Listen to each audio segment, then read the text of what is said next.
तो ठीक ही होगी, खाने जो होते हैं ये सब।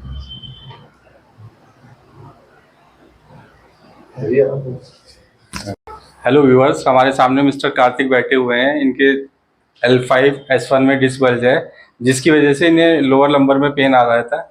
ये काफ़ी नियर अबाउट 6 मंथ से परेशान है। इन्होंने बहुत सारे डॉक्टर्स के, ऑर्थो के, न्यूरो के दिखाया, जनरली पट्टी वगैरह भी कराई, लेकिन इन्हें कोई आराम नहीं मिला। ये ऑनलाइन सर्च करके हमारे पास आए हैं। आज इन्होंने हमसे फर्स्ट कायरो लिया है। कायरो लेने के बाद सर कैसा फील कर रहे हैं सर, बताइए। बहुत अच्छा फील कर रहा हूँ सर। फरवरी से था मेरे को प्रॉब्लम, फरवरी से फिजियोथेरेपी करा रहा था, 1.5 महीना हो चुके थे। तो फेसबुक पे देखा मैंने, यूट्यूब पे देख नहीं पाया, पता नहीं लगा। बात नहीं सर। तो सर बहुत आराम लगा, बहुत बढ़िया। आपने कोई मेडिसिन इंजेक्शन वगैरह तो नहीं लगाया? नहीं, कोई दवाई, कोई मेडिसिन कुछ। आपने 1 से 1.5 महीना थेरेपी लेने के बाद जो रिजल्ट आया, और हमारे एक बार कायरो करने के बाद कितना फर्क महसूस कर रहे हैं सर? सर फिलहाल तो बिल्कुल ठीक ही महसूस कर रहा हूँ। 10 में से कितने नंबर देना चाहेंगे सर अभी %? हमें सर 10 में से 10 ही दूंगा मैं तो। चलिए, thank you very much sir. Sir हम आपसे करते हैं कि आप जल्द से जल्द स्वस्थ होकर जाए, और कोई अगर इस समस्या से पीड़ित है तो उसे हमारे लिए रिकमेंड करें। ठीक है सर, बिल्कुल भेजूंगा। Okay, thank you sir. Okay.